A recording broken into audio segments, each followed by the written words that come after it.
muri iriya korari ya iyereka Imana ijya ibaha umugisha bari abantu. Bariya abantu barabakunda, hanyuma nabo bakajya bagenda aho bagiye haba huzuye abantu. Ni ririya vuga butumwa Imana ikeneye. Naho ibyo kwirirwa mwirundiye i Kigali ngo murirwa mukorera ibiterane mu mahoteli akomeye, ni mubikore ariko ni mumanuke mu cyaro. Ntabwo Imana yababwiye ngo mubwirize i Kigali gusa. Mwayoye ku byo kurya mwujuje i Kigali, mukayora kubigisha mufite, mukayora kubahanzi, mugakora timu, mugategura ibiterane byo mu cyaro. Ndavuga abashumba mu bifitiye ubushobozi, ndavuga abapotre mu bifitiye ubushobozi, ndavuga abapasiteri mu bifitiye ubushobozi, ndabibwira abahanzi mu bifitiye ubushobozi. Mwikomeza kwirunda i Kigali. Ntabwo Imana yaduhamagariye kuvuga ubutumwa bwo mu mujyi gusa. Hanyuma namwe rero mwabyamamare mwe, mw'abantu bafite amafaranga mwe mukoresha ibiterane buri munsi.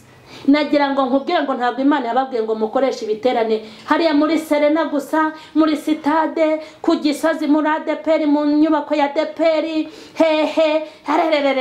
i Remera, i Nyamirambo, ibiterane mu mahoteli akomeye meza. Amahoro y'Imana nabe muri mwe.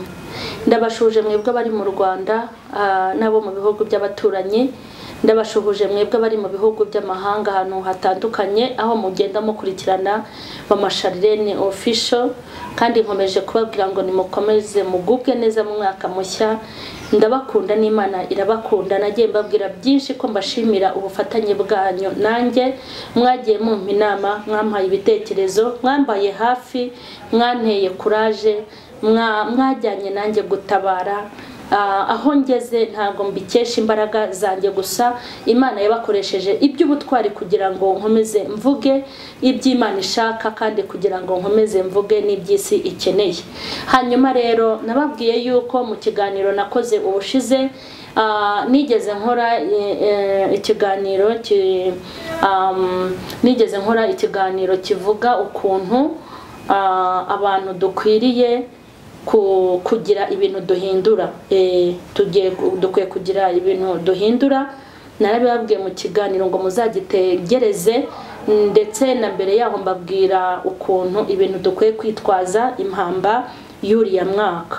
Hanyuma nonaha ndashaka tuganire, mbabwire ibintu dukwiye guhindura. Ibintu dukwiye guhindura, ntitugume mu bintu bimwe. Hari ibintu ndeba nkabihuza na Bibiliya, nkabona ntago turi mu murongo neza. Nifuzaga kugira inama abakozi b'Imana bafite impano zitandukanye ko dufite ubushobozi twahawe n'Imana bw'ibintu bigera muri 4 bishobora kudufasha gukora ivugabutumwa Yesu yishimira. Apana ivugabutumwa ritworoheye, apana ivugabutumwa ritatugoye, ivugabutumwa ritadutera stress, ivugabutumwa ritaturushya. Hari ibintu 4 Imana yashyize mu bantu bishobora kudufasha gukora umurimo w'Imana ukagera ku mpera y'isi. Ni munyemerere, hari ibintu nabonye bikwiye guhinduka. Hari ibintu nabonye bikwiye guhinduka muri uyu murimo turi gukora. Hari ibintu nabonye bikwiye guhinduka muri uyu murimo w'Imana turimo turakora. Narebye ukuntu Yesu yasize abwiye abigishwa ngo ni mugende mujye kuvuga ubutumwa bwiza, ngo muzaheri Yerusalemu, hanyuma muzajye i Samariya, i Yudaya no ku mpera y'isi.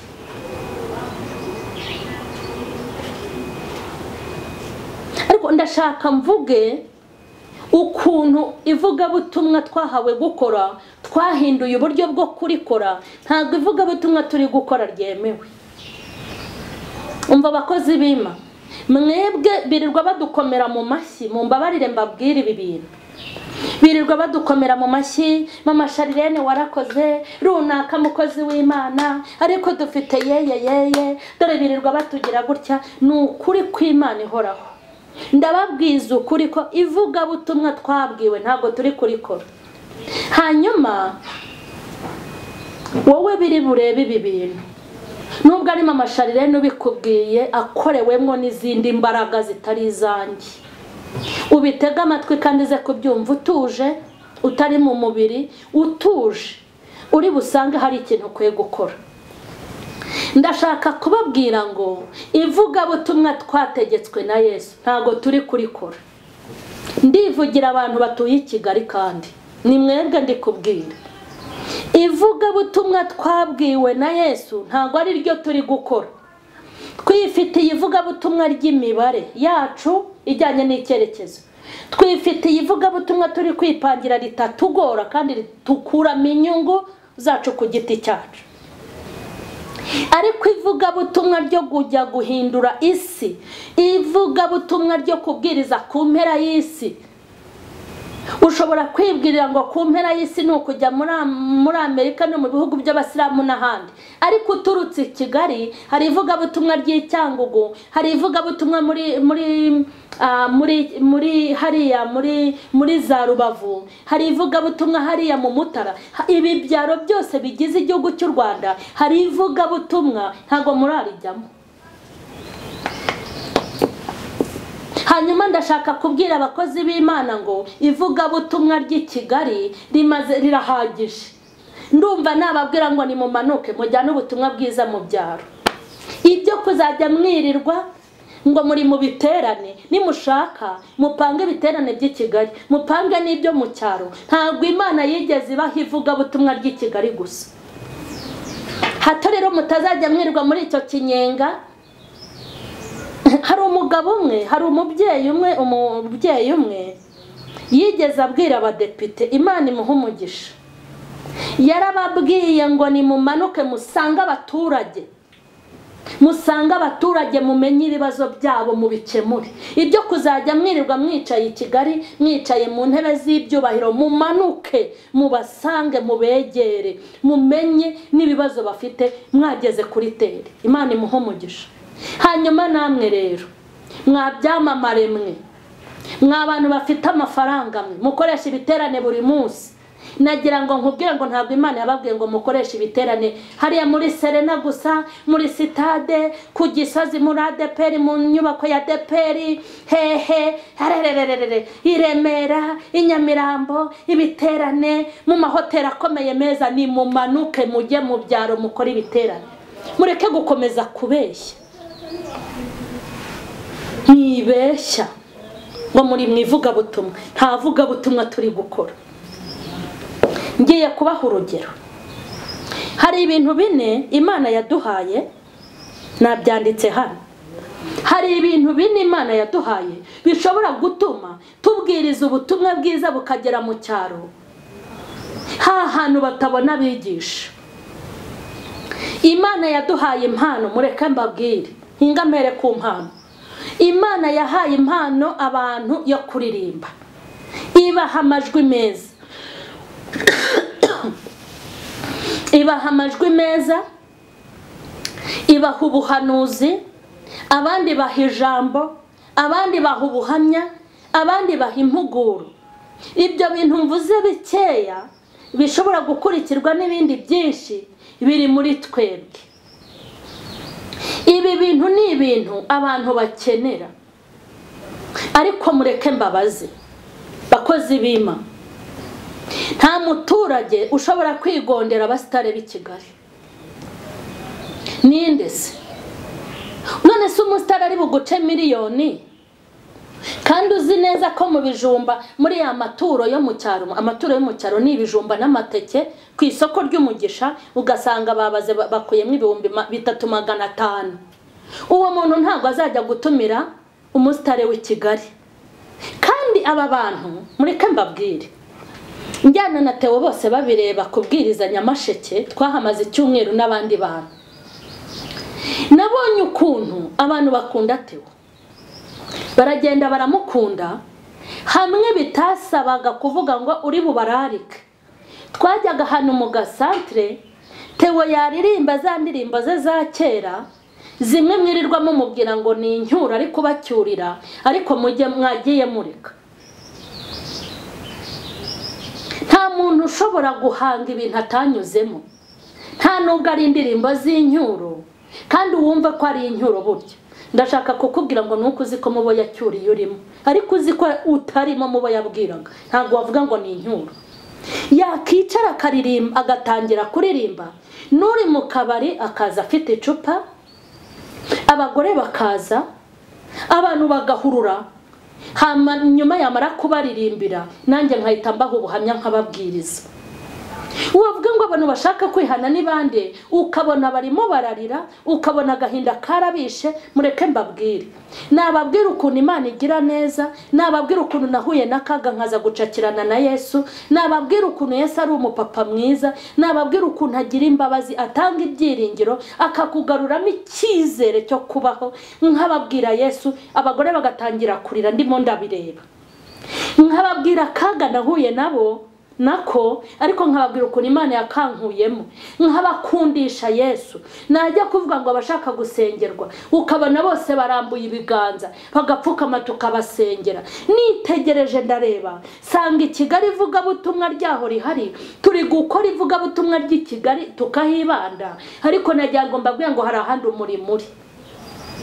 Ubwo nari ntanze urugero kuri Theo, hari abandi bahanzi mukunzwe, murahari ba Israel mbonye, kandi kuba Imana yagira umuntu umusitari akaba icyamamare ntago biba bivuze ngo hari ahantu adakwiye kurenga. Iki kintu mugitekerezeho bakozi b'Imana, iki kintu mugitekerezeho. Iri vugabutumwa ry'i Kigali ndashaka kubabwira ngo turi gukora ivugabutumwa tutabwiwe, ivugabutumwa twahawe, turi kurikora ibice kandi tukishima ngo twakoze ibiterane, ngo Imana yakoze ibikomeye. Imana yakoze ibikomeye ni byiza, ariko nimumanuke mujyane ivugabutumwa mu cyaro.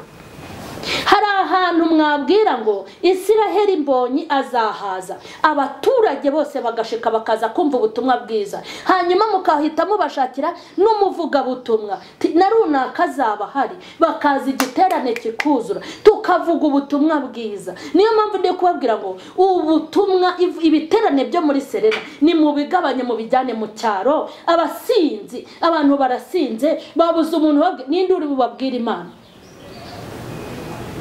Ubu se tuvugishije kuri kw'impano zirutana, nk'abantu bigisha mu cyaro usanga ari abantu bazahutse vuba badafite n'ijambo rifatika.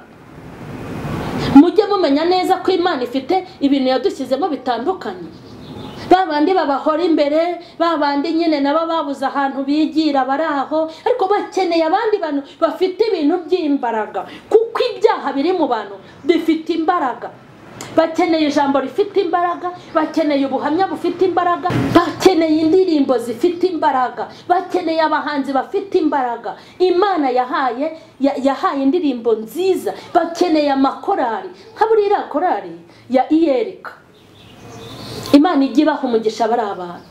Bariya abantu barabakunda, hanyuma nabo bakajya bagenda aho bagiye haba huzuye abantu. Ni ririya vugabutumwa Imana ikeneye ko rero tumanuka izo sengero zanyu nimuzigumemo, ariko mutegura ibiterane byo mu cyaro. Naho ibyo kwirwa mwirundiye i Kigali ngo murirwe mukorera ibiterane mu mahoteli akomeye, ni mubikore, ariko nimumanuke mu cyaro. Ntabwo Imana yababwiye ngo mubwirize i Kigali gusa.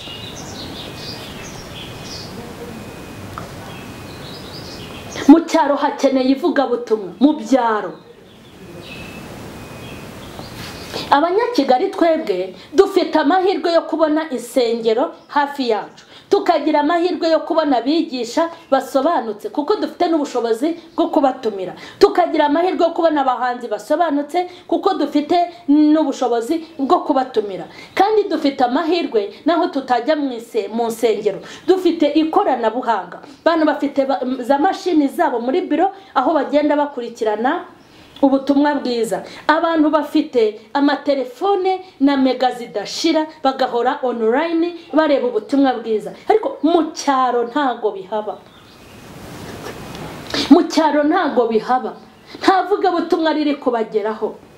Inzara irabishe, mwayoye ku byo kurya mwujuje Kigali, mukayora kubigisha mufite, mukayora ku bahanzi, mugakora timu, mugategura ibiterane byo mu cyaro. Ndavuga abashumba mu bifitiye ubushobozi, ndavuga abapotre mu bifitiye ubushobozi, ndavuga abapasiteri mu bifitiye ubushobozi, ndabibwira abahanzi mu bifitiye ubushobozi. Mwikomeza kwirunda i Kigali. Ntabwo Imana yaduhamagariye kuvuga ubutumwa bwo mu mujyi gusa.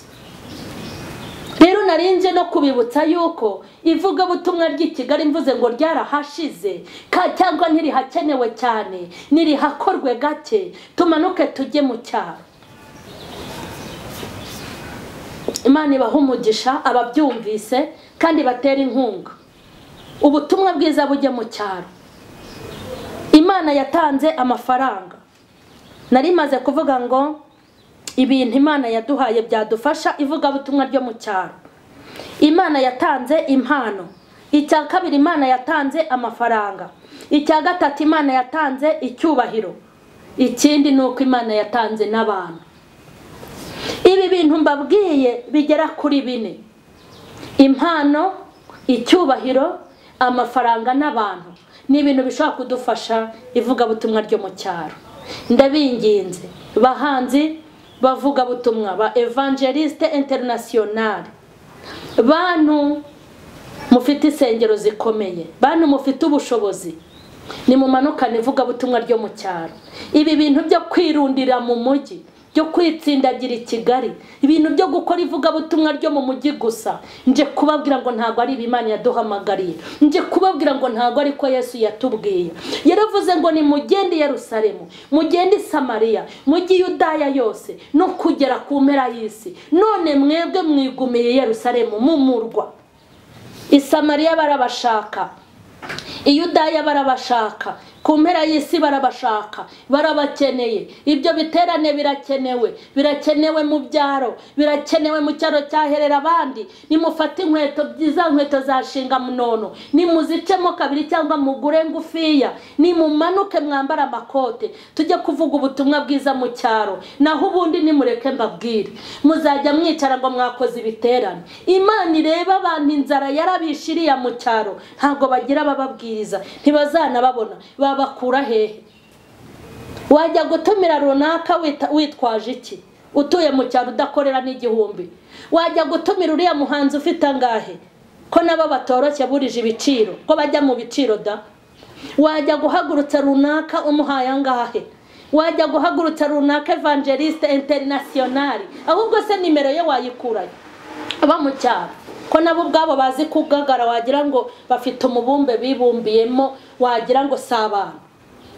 Mu byubahiro byanyu nabasabaga ngo nimumfashe dukora ivuga butumwa ryo mu cyaro, ibyo kwitsindagirira i Kigali tubyihorere. Imana nibahe umugisha.